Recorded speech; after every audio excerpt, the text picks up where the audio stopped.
Hello guys, Fensmarken here, and welcome back to The Witcher 3. So you might wonder, wait, this looks very familiar, and it is. Like I said, I went back and I went through the dialogue that I missed, and I'm gonna be perfectly honest with you, I prefer the dialogue option that I missed by accident. So, for RP reasons, I'm redoing it, but I wished for you to see it as well. So that's why we're doing the same thing again. Good. It's clear. Not I'm sorry. a crone in sight. I I'm a need to sucker sing for to story. Gran. That ought to calm her. Yeah, you sing to Gran. Calm her down. Calm her titties. Little Johnny softly gazing, fire waning pale. Pop! A spark jumped out and whispered, "Listen, I've a tale."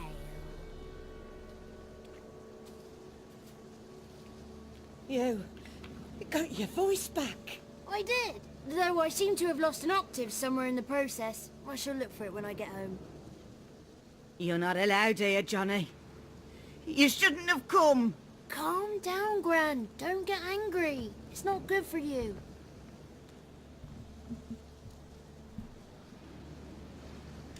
The woman I asked about earlier. Forgive me, Gran, but this fellow absolutely must talk to the ladies. His No, eyes are amazing. she's not allowed. Look at his eyes. Please, it's important. The fellow will be quiet. Gran, please hear me out.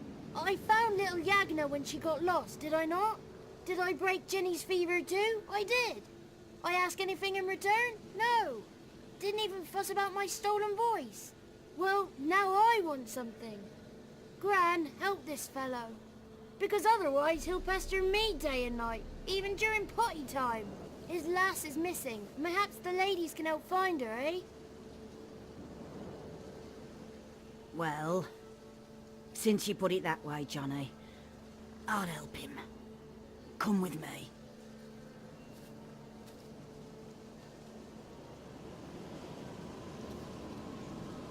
He looks like a dead, rotting child.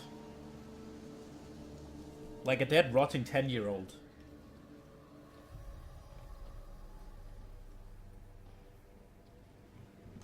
Johnny's a good lad, though the ladies don't like him. No, foul creature, they say. Don't like him. Who are the women in the tapestry? Those are the ladies. Ladies lovely, with power o'er all. Beseech I thee, answer my call. Before you a worm crawls, wretched and small.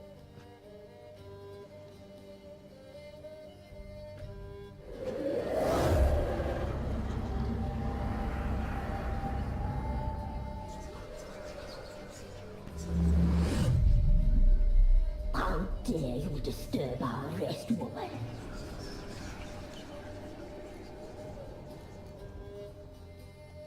Someone speaking through you?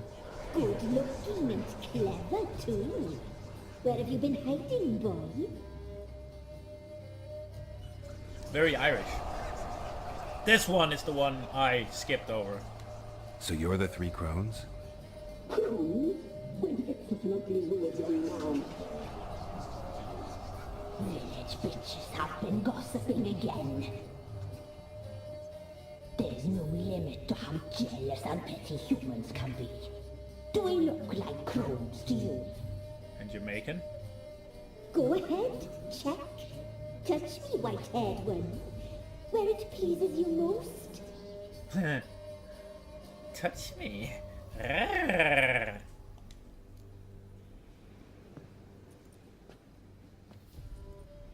Is it my imagination or is this tapestry made of hair? Oh, he's got a sensitive touch. Touch me more, boy. Touch me more. Where do you get human hair? Never heard of the cutting? Round here, a young boy turns into a man when they cut his hair for the first time. Our sister weaves tapestries of this cut hair. If the weft is straight, happy's the fate. What if the weft's crooked? Then it must be unraveled. Is this a curse? You trapped in the tapestry? Oh, he's curious. We don't fall victim to curses. We cast them. I'm looking for the woman with ashen hair. I know you met her. Where is she? Oh, he's impatient. Perhaps he only likes ashen-haired girls.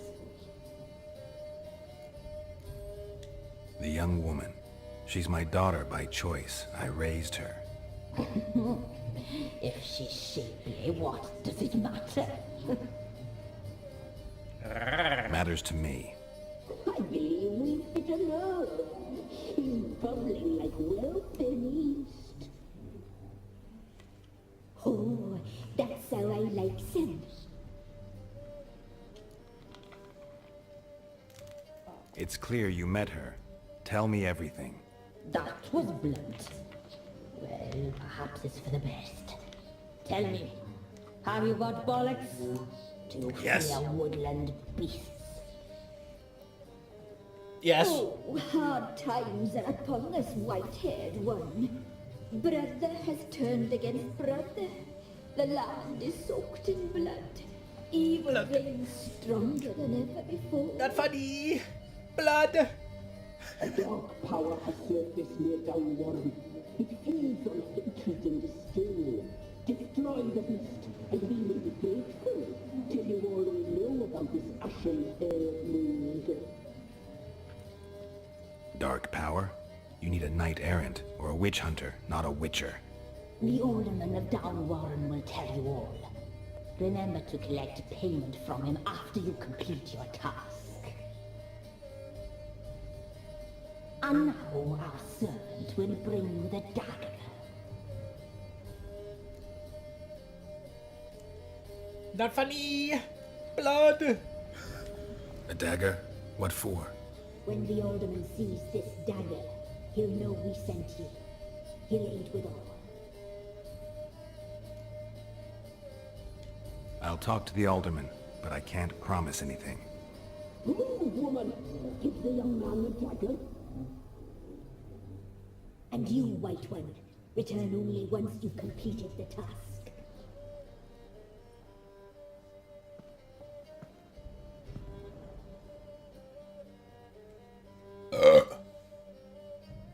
Aye, mistress, right. On me way. Dagger. Gotta bring the dagger. The dagger. For you. Ladies told me to give it you. Here it is. The dagger.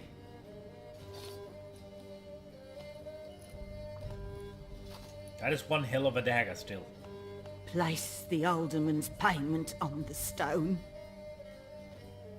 Stone So I won't there. get payment? Stone shear. Stone nose. Stone ears. Alright. We still have a lot of looting to do because I haven't looted this place. Because, yeah, well, I restarted. So, loot all of the things real quick. I still decapitated the... Oh, we can read. We can read. Witches, not quite the devils you thought. A conviction has arisen amongst both mages and the hoi polloi. The witches barely rise a hair's breadth above animals, that they are deformed and bloodthirsty mutants, and that is slaking his thirst, they do not limit themselves to the fluids of monsters. Meanwhile, the research and observation of Virgil Barnard paint an entirely different picture of the cast. Of course, it's an indisputable fact that the mutations which undergo influence their temperament, immune system, strength, and endurance, yet one cannot consider them unthinking beings forged only for killing as a result. In fact, witches cultivate a unique culture, a specialized body of knowledge, an effective training system, and even a code of honor. They know an incredible amount about the effect of ingesting various organic and inorganic substances, and also a small amount, but nevertheless something about the fundamentals of magic, by which I mean the simple spells they call signs. On the surface, the witches appear to be a homogeneous social entity, but in truth their fighting styles, training regiments, and worldviews differ significantly depending upon the school to which they adhere. The best known Witcher schools on the continent are the School of the Wolf, that's us, right? The School of the Bear, the School of the Griffin, and the School of the Viper, and the School of the Cat. Bestiary entry at Journey to the End of the World. Sirens, the harpies, distant relatives, are winged monsters found in the Skellige archipelago, most frequently on unpopulated isles or in the inaccessible coastal areas of the populated ones. According to legend, they are daughters of the mythical winged giant Hresvelg. Hresvelg. Because I'm guessing you say the age, right? Otherwise, yeah, otherwise it wouldn't be there, because if it's Hresvelg, we would, yeah, Hresvelg, I suppose. Because that's A with an umlaut. That's A, right? That's A, yeah, okay. Who lives on the edge of the world and births gales with the waving of his wings. Hresvelg's daughters seek out the comedy of giants and often make their nest near their lairs. These creatures attack boats and ships from the air, tearing sails and rigging to shreds. Rigging? Oh, that's the... Yeah, that's the what, ropes and such. Right? Like that's the ropes that hold stuff together? No? Am I wrong? I'm rendering the vessel immobile. Or is the rigging, is that just the sail you swing to steer the boat, maybe? Is that a rigging? That might be a rigging. I thought it was the, like the ropes that hold, the ropes connecting and holding masts and such, or whatever. It's probably, the rigging is probably the thing you use to, like reading it, rendering the vessel immobile. The rigging is probably the sail you use to steer with. At times, they will snatch men or cattle from the deck and drop them from great heights to their death. They also attack travelers trekking across isolated beaches. My evening with a vampire. You will no doubt call me a liar, a cheat, and a madman. You will shake your head in pity and snort in disbelief. But I promise you, I swear on all the gods, everything which you shall read in the pages to follow is the truth, the whole truth, and nothing but the truth. Okay. I met the vampire of which I write years ago. Okay. In an inn in Beauclair, he introduced himself to me as Regis and said he was a barber and a medic. Since he looked in every aspect like a mortal man, I might never have even suspected his true nature, had not a fire broken out shortly thereafter in the establishment in which we were residing. This Regis, if that truly was his name, stood completely untouched by the flames, whereas my own clothing quickly caught fire. The vampire carried me out of the burning inn, saving my life from certain death, then treated my numerous wounds. At first, Regis refused to answer my query as to how he had miraculously survived the furnace-like temperatures inside the burning inn without so much as a scratch on his body or a hair singe on his head. Eventually, however, he must have sensed I was a man of the world, one who would not jump to hasty judgments based on appearances or species, and revealed his identity, along with a great number of highly interesting facts. According to Regis, not all vampires are alike. This vast family contains both mindless catechans, fletters, and ichimaras, who in form resemble overgrown bats far more than humans, as well as alps and broxae, who look remarkably like comely maids. In addition to these, there are the even more powerful higher vampires, to which genus belonged my unexpected acquaintance. Not even a witcher can discern a higher vampire from a mortal man. Contrary to popular belief, they cannot be killed by pounding aspen stakes into their chest, nor by cutting off their heads, nor, as I can vouch for based on a personal experience, by fire. They do not fear running water, garlic, or the symbols of any creed. It might be some consolation to learn a vampire's bite does not turn a human into one of their number, and they do not in any way need our blood in order to survive. To them it's merely a delicacy in which they indulge from time to time, like men do with fine wine. Verdisk asked me to keep his tale to myself, but now, as I lay on my deathbed, I feel that I must share this secret knowledge, even if it means breaking my word to this most noble individual.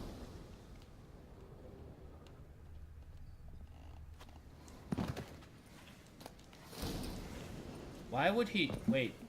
Irenaeus? We just got new bestiary things. Wait, whoa, succubi and sirens. Ooh, so.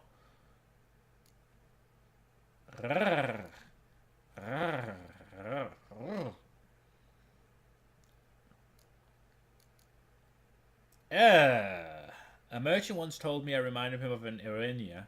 Naturally, I immediately teleported him into one of their nests.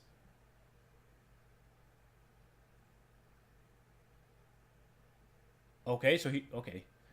Hardest instruments you have found in Skellige are even more repulsive and dangerous than harpies. No well-rotten carrion is their food of choice. They will not turn up their noses at fresh meat, man flesh included. I'll just see if I missed anyone up here.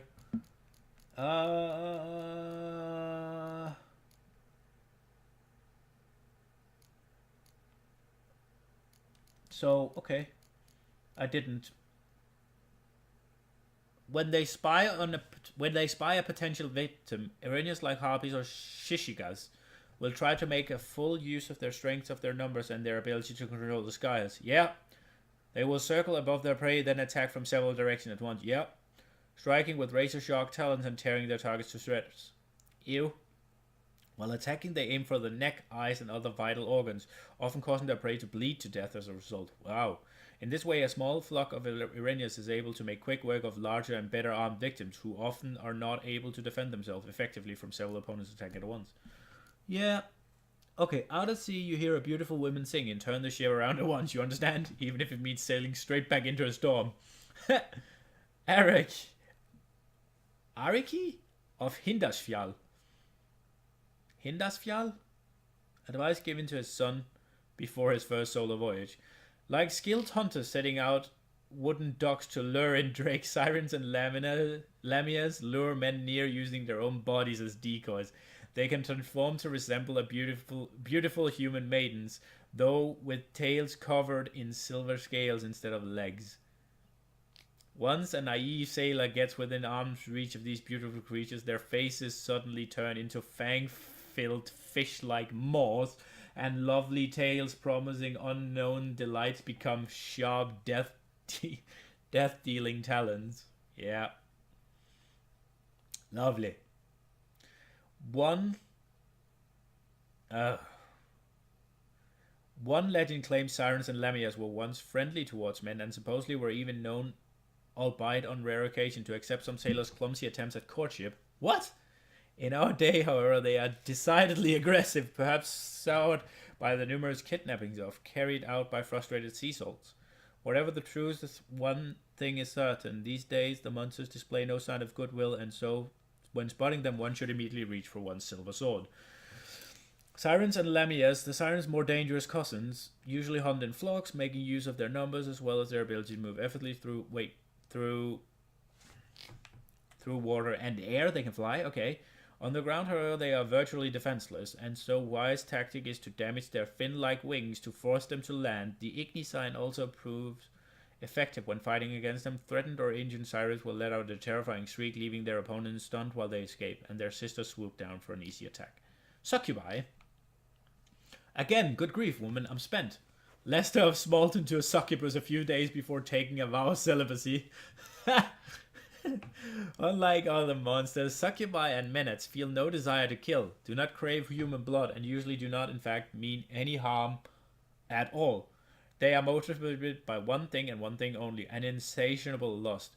They try in vain to slake this by engaging in sexual acts with any other humanoid species they encounter.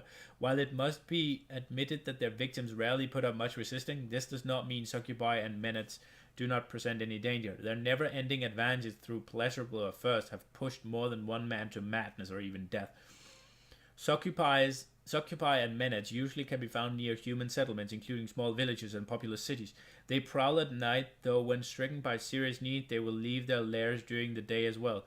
They shower their affections on men as well as women, the young as well as the old, the ugly as well as the beautiful. Some of them are particularly fond of pastors and other holy men, whose seduction they treat as a sort of game. Lovely. Though succubi are peaceful by nature, when forced to fight, they will defend themselves fiercely. One should thus not be fooled by their fair appearance. Under the velvety skin of their arms lie muscles of iron, and a blow delivered with their rear goat-like legs or the thick horns on the head can easily crush bone. Lovely.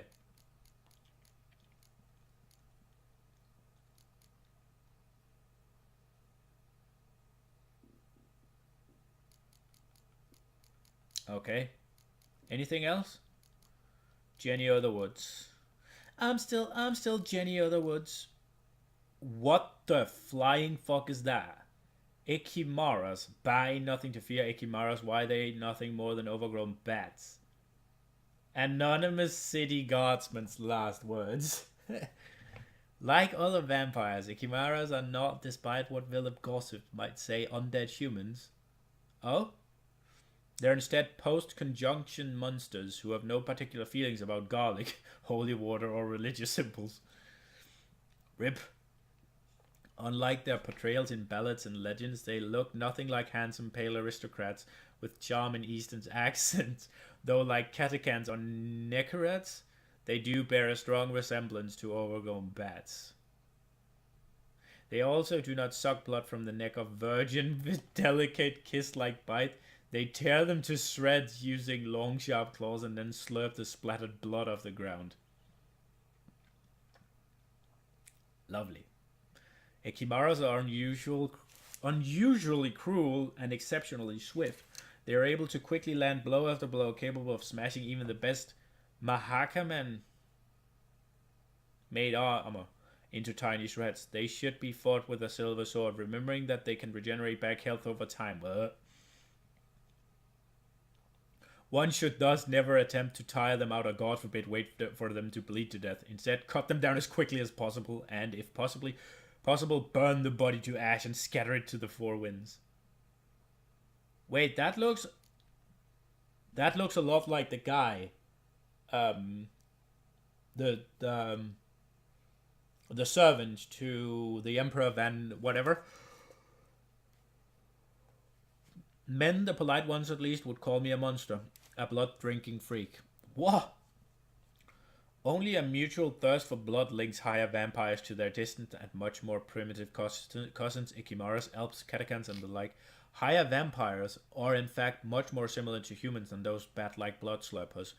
They not only resemble us in appearance, but also share our intelligence and behavioral patterns. This means they do not squat in distant forests or hide in the shadows. On the contrary, they are particularly fond of cities, where they live out deceivingly normal lives.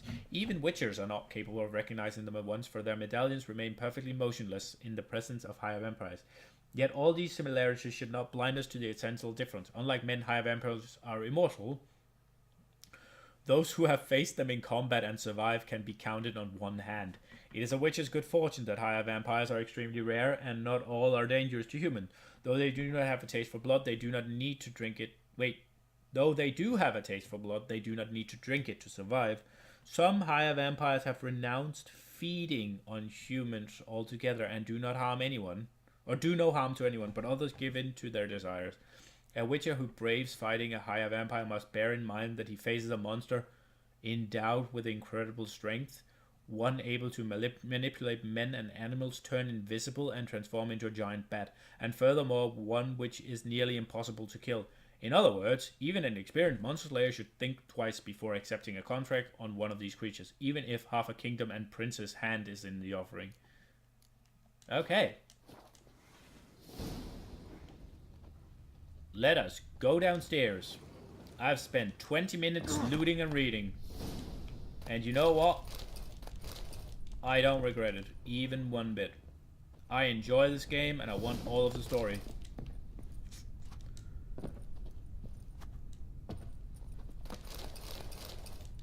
And odds are, if you dislike the way I do it, you are probably not here still. Or you can just skip ahead. Like, the YouTube stuff is pretty good at that. We've spent 25 minutes doing nothing. But now we're going to do something. I'm going to go to the Ealdorman of Downwarren.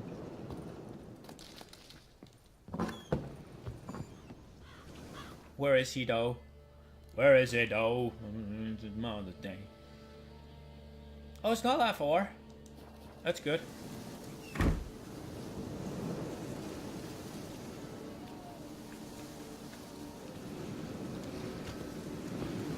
Roach, you drunk horse.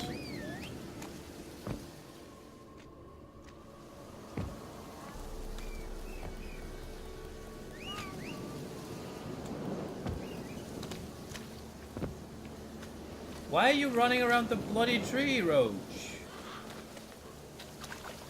You are one hell of a weird horse. Roach, are you stuck? What?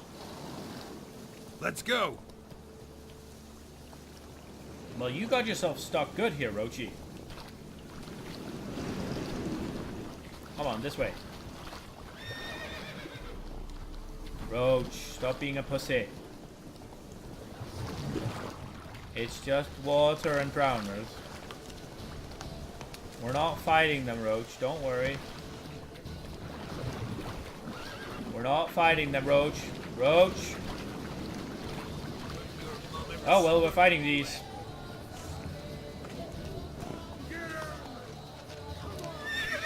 I'll just save here.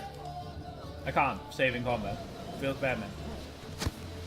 Well, now we learned that. I'll take out the archer first.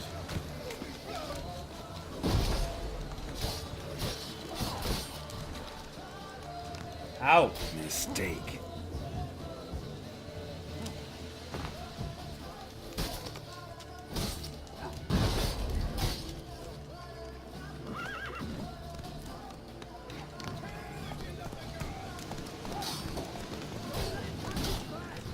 Fuck me. I see you.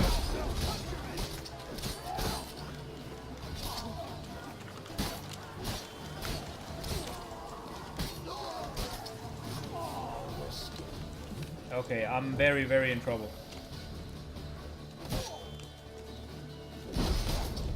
Fuck.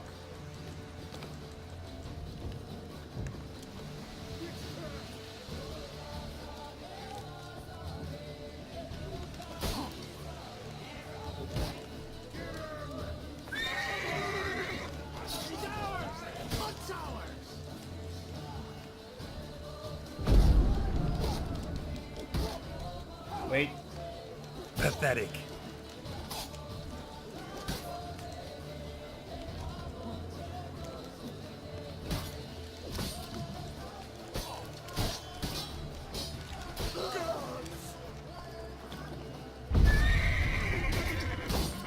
Damn it. Oh no! Whoa! What the fuck just happened?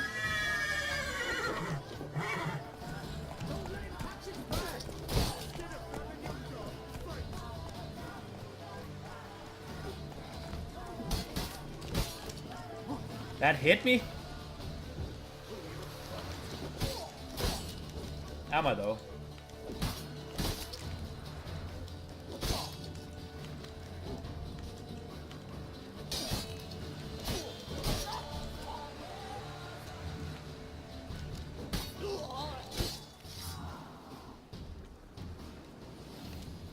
So how do I execute things? Is it just a chance, or is there some way to like manipulate it?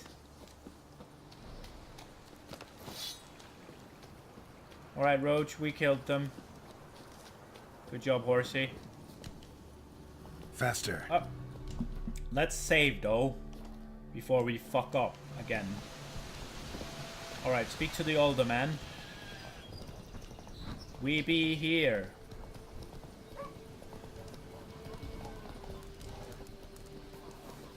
Notice board. If you wear it, I can patch it, sew it, adorn it, or otherwise make it good as new or better. My hands work fast and steady. Thread and patch is included in the price, but if more than an eel's worth of stuff is needed, you'll have to provide it yourself. Payment in eggs, grain, or potatoes preferred. Rat catcher come to town. Rid your hut and yard of mice, rat, and other furry vermin. For a bit extra, I'll see to the crawly, creepy kind as well. So, spiders.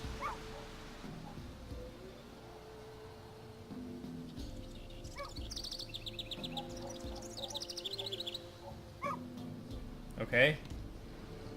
We'll trade Cintron rugs for food.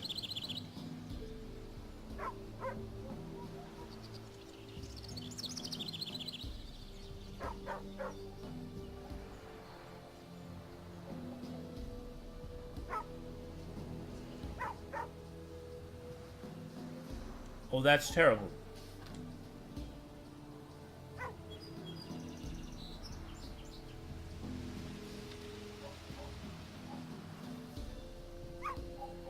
They're just selling everything here.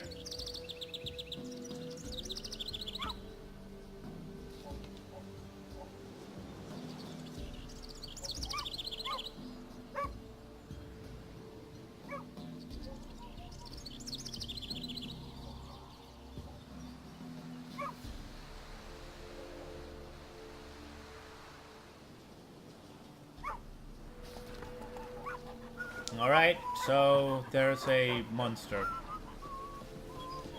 that I need to kill, or so it would seem. Oh no.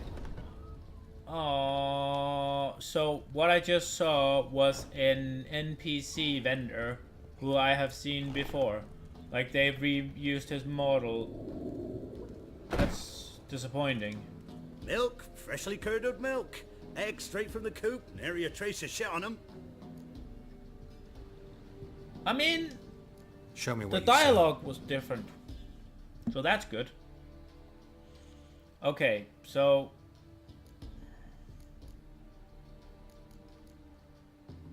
I'm selling this. I'm keeping that. I'm keeping this one. I'm keeping that one. I'm selling this, this, and this, and this. I think I'm selling all of the gray ones, yeah. Also, why would I want that? 39 to 47 versus... Yeah, no. Armor piercing, though. Armor piercing! 18! That is something. Ah, fuck it. I'll never use it. And I know I should probably fucking disenchant it and such, but fuck all that noise. And then we'll beat him in Gwent. Don't know that I'm gonna buy anything, but I sure wouldn't mind a few rounds of Gwent. Have I gotten any new cards? No. I have a Commander's Horn. Maybe take out a Torrential Rain and put in a Commander's Horn extra. Yeah, sounds good. I just don't want to draw 2 Commander's Horns. Ooh. Ooh! Can I get a draw? No.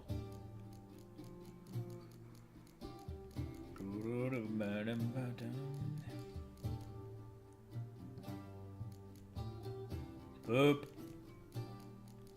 I'm really weak here, I feel.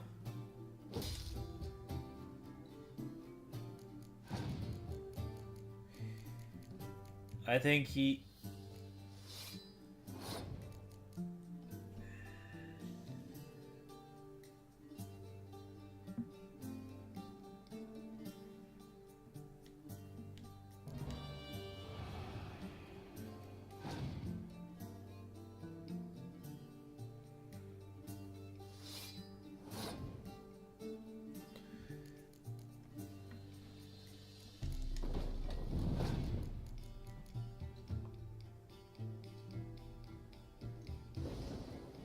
Okay.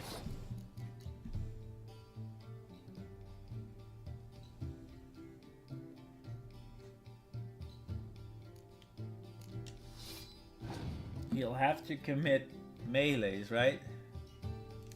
And so he did.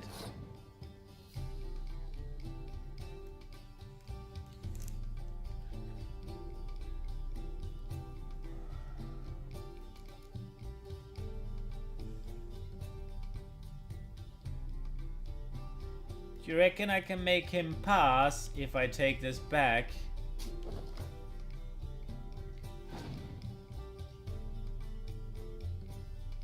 Nope.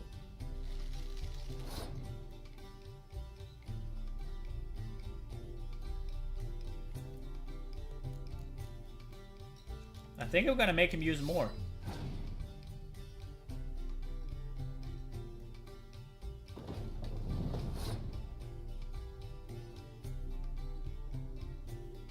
he has 4 cards to my 7.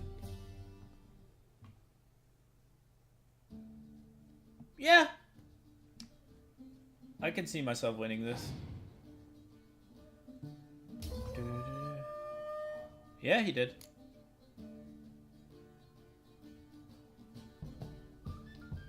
Oh, okay. So he just gets to keep one. I didn't know that.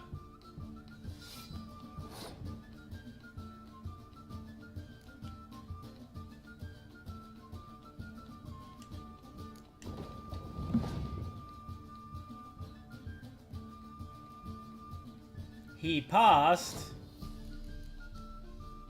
Well, that's easy then.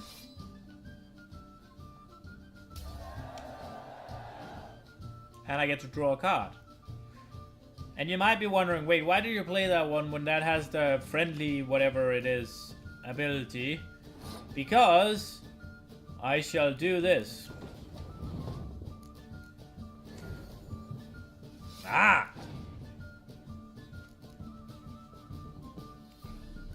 I want to fight that one. I feel like that one looks... Would that not be the thing?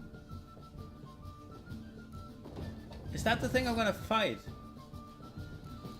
I feel like that's the thing I'm going to fight now. Because it sounds like it. No? No, no, no, no, no, no, no, no, no, no, no, no, no, no, no, no, no. Da, da, da, da, da. Like a fiend? No? Wait, how are you gonna win now? Excusez-moi, but you can't win now.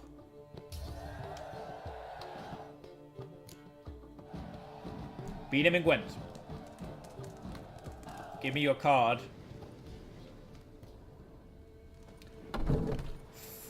Flipper Eilhard. Through the woods, following a whisper that led me to the old tree on the hillock. I know the whispers. I know the hillock. She knows the whispers. She knows the hillock. Ballads and hymns. Wild hunt, take them all. The woven storm, these scars long have yearned for your tender cares. To bind our fortunes, damn what the stars own. Rend my heart open, then your love profess. A winding weaving fate to which we both... You flee my dream, come the morning, your scent, berries tart, lilac sweet. So this is Geralt and Yennefer, right? The wolf I will follow into the storm, yeah.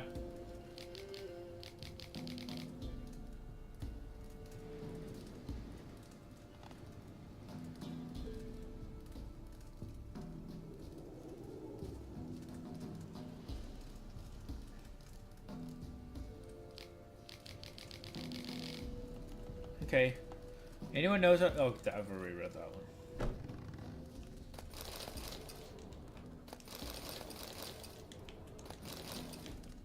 I'm taking all of your beer because I need to get drunk when fighting. No miss pranking.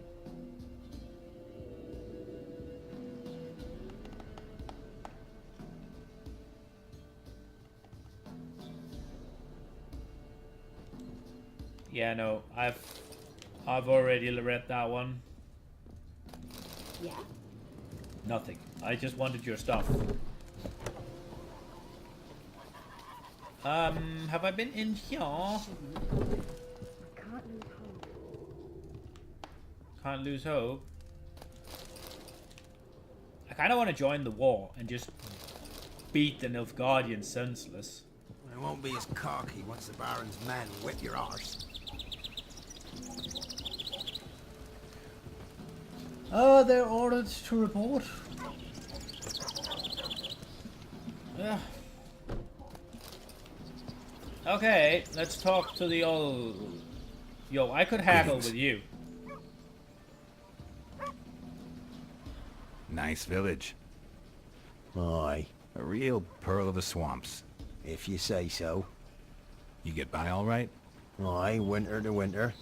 Somehow we survive. Recognize this dagger? Aye, master. I didn't know you belonged to them. I don't belong to anyone. There's no need to be that. So you know who sent me. Good. Easier that way. Forgive me. I didn't know you came from the Ladies of the Wood. They help you often? From the time of his cutting, every man is theirs. They be harsh mistresses, but they're fair. Just. Demanding they can be, but then nothing in life comes easy. Who drove off the plaguey airs? Who gave us seeds to plant? Round the other villages, they be eating the soles of their boots, whereas we get along well enough. Okay. Ever meet the Ladies of the Wood? Never. They only shows themselves to the chosen. Perchance one day, I too will be summoned. Hear about an ashen-haired woman meeting the Ladies of the Wood? I ain't heard nothing about that. Beg your question to the ladies and they may answer. They knows all that happens in Velen. They got informers? The woods listen for them. A lone word at an ill hour can arouse their wrath, but they hear pleas and prayers as well. Once a swineherd lost a sow. Sat and cried at the crossroads. The sow ran out of the trees as if chased by a devil. Straight to the swineherd. Ha! I'm supposed to help solve your problem. Tell me what it is. Just the essentials. The war awoke an ancient power. An evil one that feeds on bloodshed. Nightmares haunt our nights and days. Folks sleepwalk from their homes, never to return. Under the tree on the Whispering Hillock they lie. Unburied all. Fathers, sons, daughters and mothers. Folk are afeared to move them. You must go there. The dark powers must be cast off. What? When did all this start? 3 years back. I remember 'twas a warm day. Went to check the snares for game. Pulled a hare from me trap. It grew dark all of a sudden, though it was nigh on noontime. Thought it was a storm at first. A squeal pierced the air, near burst me ears. The hair rotted in me hands, and the leaves shriveled and yellowed, though it were yet the start of summer. Times have been ill ever since. Folks' teeth turn black as charcoal. Womenfolk fight like polecats, bawling and brawling over nothing. The young'uns, born crippled, lame, fear and cursing. Long have we pled for the ladies' help. Need more details. You must see for yourself. Me grand's mum whacked me crosswise for straying near the Whispering Hillock. But what happens there now's a wonder. A few times folk from round here gathered to chop down the trees and burn the cursed soil back to use. None returned.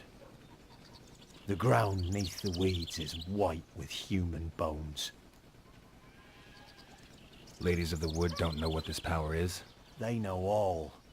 Old Thekla claimed they'd be punishing us. Folk stopped respecting them. Some even call them witches. But must not be they, for they sent you. I'll look around the Whispering Hillock. You be careful, Master Witcher. Don't ye treat this evil light.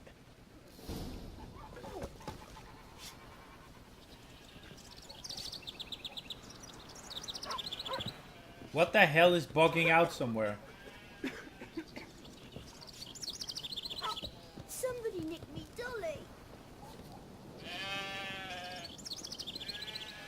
Well, next time we're gonna find out what this is. I hope you enjoyed it. I hope I'll see you in the next one. Bye, guys.